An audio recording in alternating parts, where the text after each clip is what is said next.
Gue tuh nggak habis pikir ya, kalau memang dirasakan masih banyak persoalan yang itu menyangkut para pemangku kepentingan yang belum sepenuhnya diakomodir suaranya, ya kenapa disahkan? Ini kan logika yang paling sederhana. Kok ya kemudian dibalikin, ya udah ini pokoknya sahkan dulu aja, ntar kalau ada masalah ya lu tempuh jalur hukum. Enak banget gitu loh. Selasa 6 Oktober 2020 kemarin, Dewan Perwakilan Rakyat Republik Indonesia mengawali masa resesnya yang akan berlangsung sampai dengan tanggal 8 November 2020. Reses sejatinya adalah hal yang biasa guys di dalam dinamika masa persidangan Dewan ya. Jadi setelah sekian lama masa persidangan akan ada masa reses di mana anggota Dewan akan pulang kampung ya, bukan pulang kampung ya, akan turun ke dapilnya masing-masing biasanya konon kabarnya untuk menyerap aspirasi. Tapi masa reses kali ini menjadi menarik karena seolah-olah dilaksanakan begitu terburu-buru. Tepat setelah hari Senin tanggal 5 Oktober dilakukan pengesahan atas Undang-Undang Omnibus Law. Ya, bagi yang belum tahu makna Omnibus Law itu sebenarnya adalah sapu jagat. Artinya satu undang-undang yang kemudian ditujukan untuk merevisi sekian banyak undang-undang yang lain. Kalau gua nggak salah sekitar 50-an undang-undang yang terkait itu direvisi oleh Undang-Undang Omnibus Law Cipta Kerja. Ya, ada yang meringkasnya jadi Ciptaker, tapi yang sinis mengatakan Undang-Undang Cilaka alias Cipta Lapangan Kerja. Ya, nah kembali ini menjadi apa ya? Menjadi buah bibir banyak orang, termasuk gua jadi gatel pengen ngomongin ini. Karena lu bayangin ya, kalau menurut catatan gua dari timeline yang gua coba susun. Undang-undang ini atau draftnya pertama kali diajukan kepada Dewan Perwakilan Rakyat Republik Indonesia pada tanggal 12 Februari 2020 yang lalu. Jadi nggak lama ya, less than 8 bulan undang-undang ini finish dan kemudian ketok palu. Dan dramanya sebenarnya ada pada proses ketok palu ya. Malam minggu kemarin ya, hari Sabtu malam itu baru berlangsung Bamus Balek DPR RI yang mengesahkan atau memfinalisasi pembahasan pasal-pasal yang ada dalam RUU ini, dan hari Seninnya dilakukan ketok palu pengesahan di paripurna. Padahal sebelumnya setahu gua dijadwalkan akan dilakukan sidang paripurna pengesahan pada hari Kamis 8 Oktober 2020. Nah tentu saja guys, proses yang begitu cepat seolah-olah kayak sangkuri yang bikin candi, ini menjadi pertanyaan banyak pihak. Ini kenapa sih pada kebelet banget ingin segera mensahkan undang-undang ini? Nah, yang menarik, konon kabarnya kalau kita buka file-file yang agak lama, ketika Pak Presiden Jokowi mencetuskan gagasan ini, niatnya sebenarnya mulia banget ya. Kita tahu ya bahwa banyak banget aturan di Republik ini yang ribet ya, bin sulit ya, yang menyebabkan kemudian investor enggan untuk berinvestasi di Indonesia. Dan ini tentu saja akan menghambat pertumbuhan ekonomi dan pada akhirnya kemakmuran dan kesejahteraan rakyat akan bisa terhambat pencapaiannya. Jadi undang-undang ini awalnya ya, konon ya, lagi-lagi konon, niatnya adalah untuk membuat penyederhanaan sehingga hambatan-hambatan itu bisa dikurangi. Namun yang menarik kemudian ketika kita melihat proses pembahasan dan seterusnya, ada kejanggalan-kejanggalan. Yuk kita list beberapa kejanggalan tadi. Misalnya, menurut salah satu pakar hukum dari Universitas Gadjah Mada, Yogyakarta, Zainal Arifin Muchtar, begitu banyak ketidaklaziman dalam proses penyusunan rancangan undang-undang ini. Salah satu yang paling dia soroti adalah minimnya pelibatan partisipasi publik di dalam deliberation, di dalam diskusi mengenai substansi undang-undang. Oleh gue kebayang sih ya, undang-undang ini setelah jadi konon tebalnya itu 905 halaman, gila ya. Itu kayaknya 2 tesis dijadiin satu ya. Terdiri dari 15 bab dan sekitar 186 pasal kalau gue nggak salah. Banyak banget. Dan ada sekian belas klaster, kalau gue nggak salah ada sekitar 11 klaster. Jadi kalau misalnya mengikuti prosedur normal, bayangan gua harus ada 11 naskah akademik gitu ya. Karena setiap undang-undang itu dituntut punya naskah akademik yang kemudian dimasukkan dalam proses deliberasi, proses diskusi dengan para pemangku kepentingan yang terkait. Gak tahu ya hitung-hitungan gua, ya gua sebenarnya gak terlalu paham juga proses di Dewan seperti apa. Menurut hitung-hitungan gua agak gak masuk akal, ada 11 klaster dengan sekian banyak pasal bisa dituntaskan dalam waktu yang relatif singkat. Artinya, bayangan gue lagi nih ya, itu begitu banyak effort dari pihak-pihak terkait ditumpahkan kepada undang-undang ini. Sehingga di sana kemudian wajar kita orang-orang awam yang ada di luar proses ini bertanya-tanya. Tadi yang gue bilang, apa yang bikin pemerintah begitu kebelet untuk menggolkan undang-undang ini secepatnya? Nah, apalagi kemudian Zainal Arifin Mokhtar dan juga beberapa pakar yang mengkritisi undang-undang ini mengatakan ada begitu banyak suara publik yang ternyata tidak diakomodir dengan baik. Pertama yang protes jelas adalah para pekerja yang diwakili oleh sejumlah serikat pekerja. Karena dalam perspektif mereka, begitu banyak pasal dalam undang-undang ini yang semakin menguntungkan pihak pengusaha dan on the other hand itu merugikan para pekerja. Kita tahu ya guys bahwa hubungan antara pekerja dan pengusaha itu memang seringkali panas ya. Kalau tidak dibilang agak demam begitu ya. Karena memang seolah-olah ada kepentingan yang bertolak belakang. Ya, gue ingat dulu gue pernah kerja di satu hotel di Jakarta bintang 5 dan di situ gue jadi manajer human capital. Jadi setiap tahun gue harus berhadapan dengan serikat pekerja yang menegosiasikan perjanjian kerja bersama PKB gitu ya. Nah di situ emang terasa banget tarik menarik. Yang namanya pengusaha pasti kalkulasinya adalah untung rugi.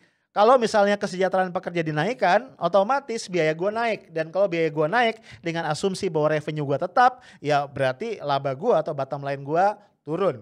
On the other hand, pekerja pasti menginginkan kesejahteraan. Dan kesejahteraan itu akan tersimpul dalam penghasilan, kompensasi, benefit, dan hak-hak yang bisa lebih besar atau lebih dijamin. Nah, kita lihat di sini pihak pekerja merasa cukup banyak pasal dalam undang-undang ini yang akan merugikan posisi mereka di masa depan ketika dia disahkan.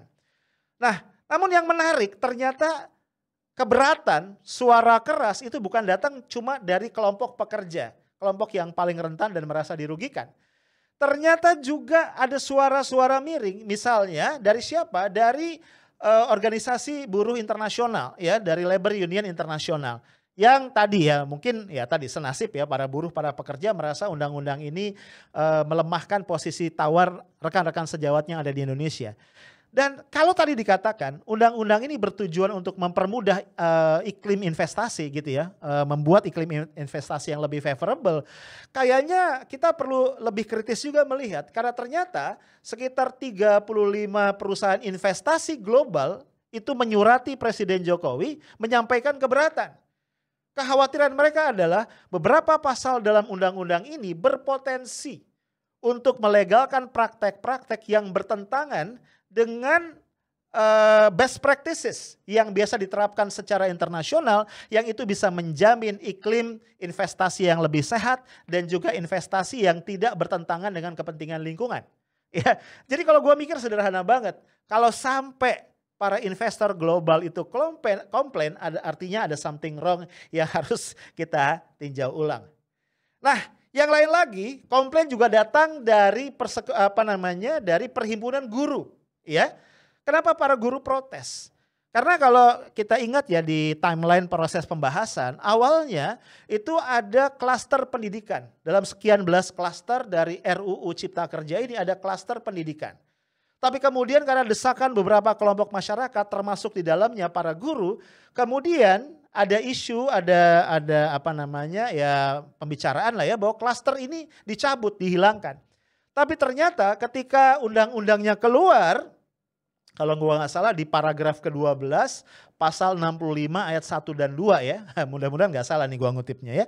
Itu ternyata masih ada pasal yang mengatur persoalan pendidikan.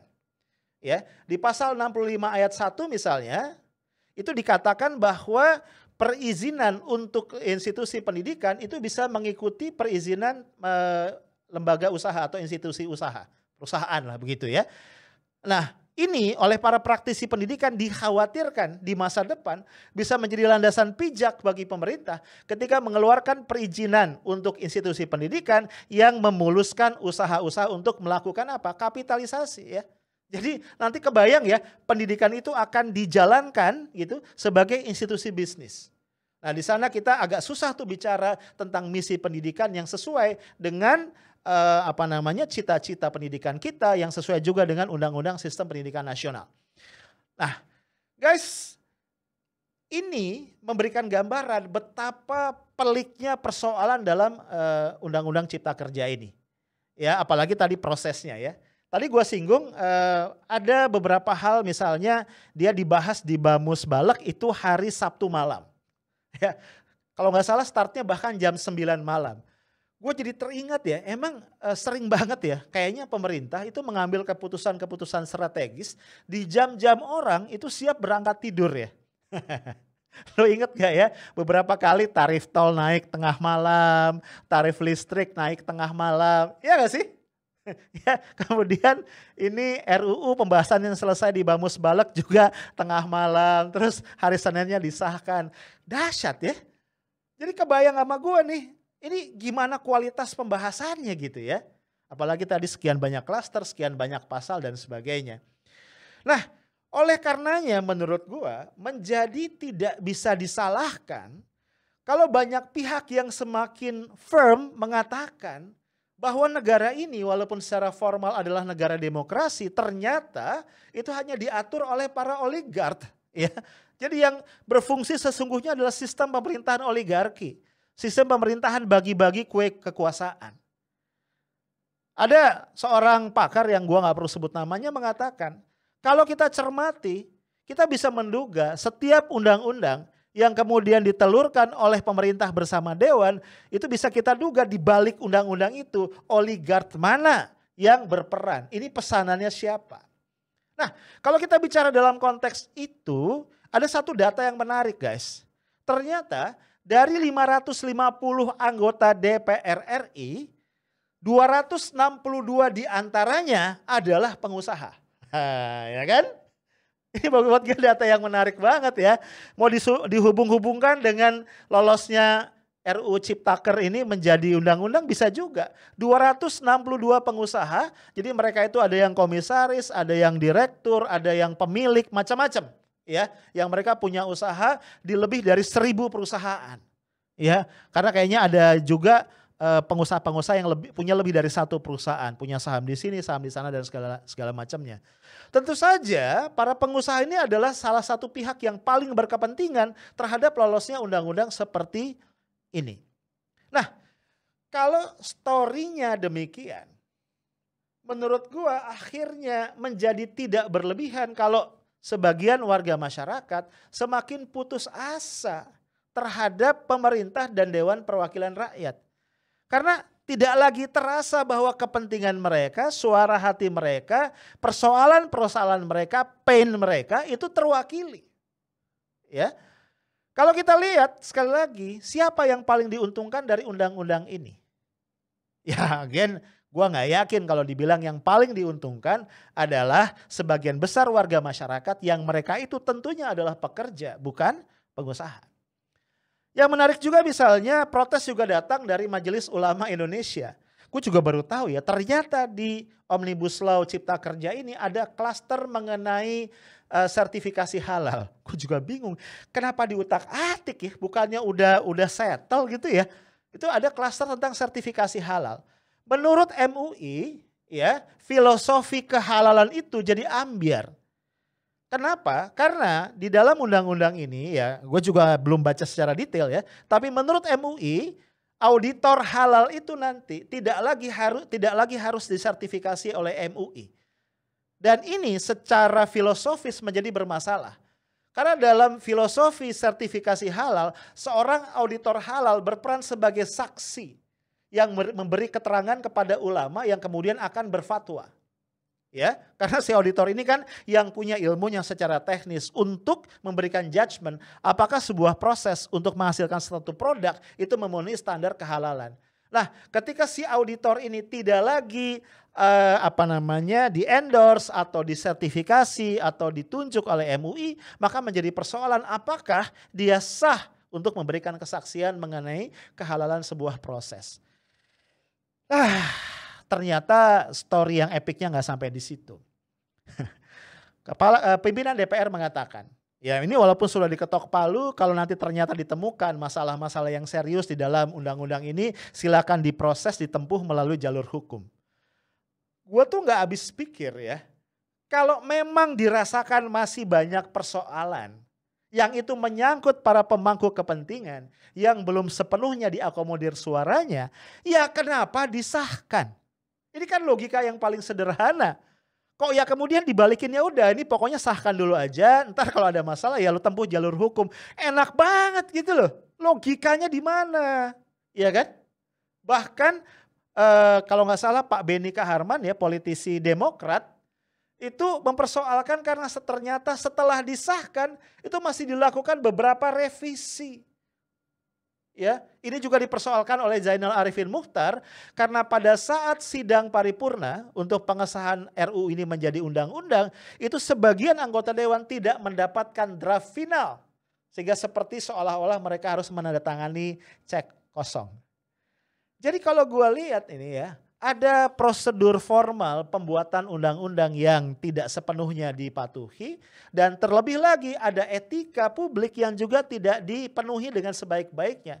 Dan hal-hal seperti ini yang abu-abu, yang gelap, yang menimbulkan pertanyaan, keanehan-keanehan, sidang di malam hari, ada lagi drama pimpinan dewan mematikan mic ya ketika juru bicara dari partai oposisi menyatakan keberatan dan seterusnya. Ini menimbulkan tanda tanya publik kembali. Jadi sebenarnya rancangan undang-undang ini untuk siapa? Atau undang-undang Omnibus Law Cipta Kerja ini buat siapa? Nah, gue ingin melihat masalah ini dari perspektif yang agak berbeda ya. Begini, seringkali ya dalam beberapa kesempatan, para pejabat negara, pejabat publik, Pak Muldoko, para menteri yang lain, termasuk Pak Presiden Jokowi sendiri mengingatkan agar pihak-pihak tertentu itu tidak membuat gaduh di tengah masyarakat. Ya, karena kita perlu fokus untuk menangani COVID-19, kita perlu fokus untuk menanggulangi dampak ekonomi dari pandemi tersebut. Jadi elemen-elemen dari masyarakat sipil, dari civil society yang selama ini kritis terhadap langkah-langkah pemerintah dengan berbagai cara, itu diimbau untuk tidak gaduh. Karena dalam perspektif pemerintah, kegaduhan-kegaduhan itu akan mengganggu kinerja pemerintah, akan mengganggu kinerja pemulihan ekonomi dan juga penanggulangan COVID-19.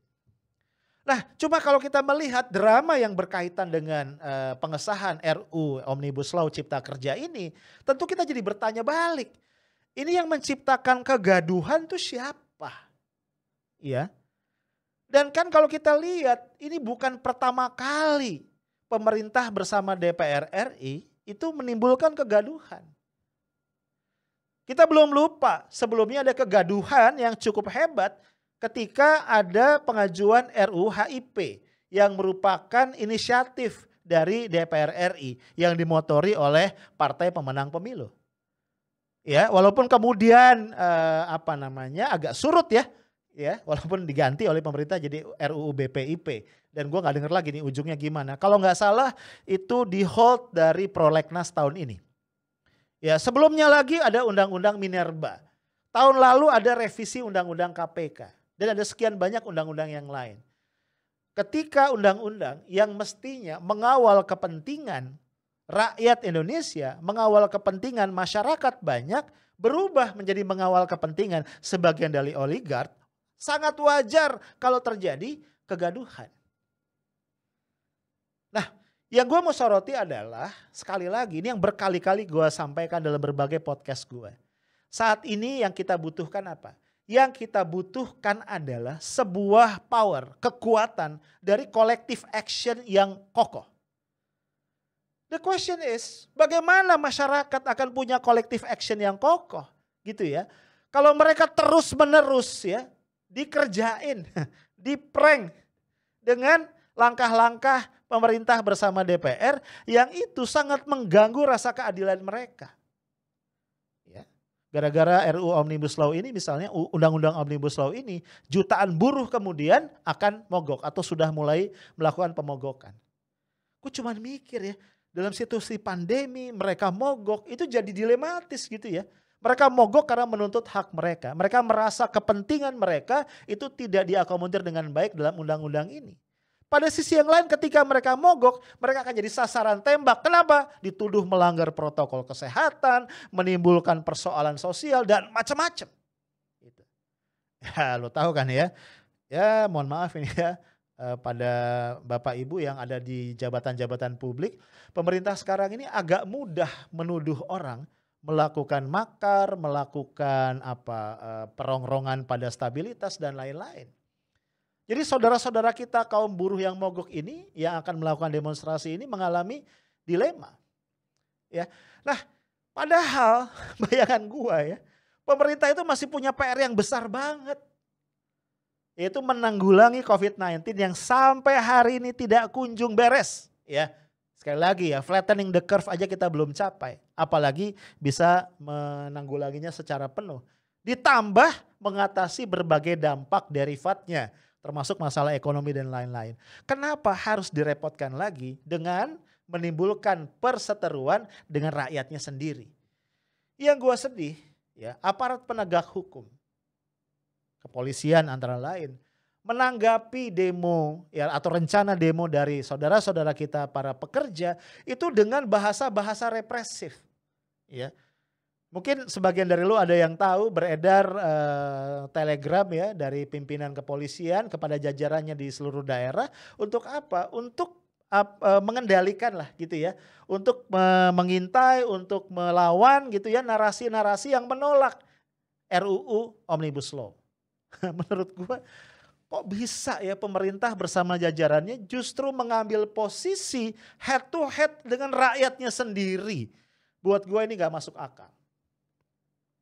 Gua berpikir sederhana, seandainya anggota dewan, pemerintah, pejabat-pejabat publik yang dipilih oleh rakyat baik langsung maupun tidak langsung dan kemudian digaji dari uang rakyat, itu benar-benar merepresentasikan kepentingan dan suara hati rakyat, mestinya langkah-langkah mereka akan didukung oleh rakyat. Mestinya. But again ya, teori yang hobi banget gua pakai adalah teori tentang agency problem. Ada agency problem yang sangat-sangat serius di sini. Nah, dalam konteks ini gua paham.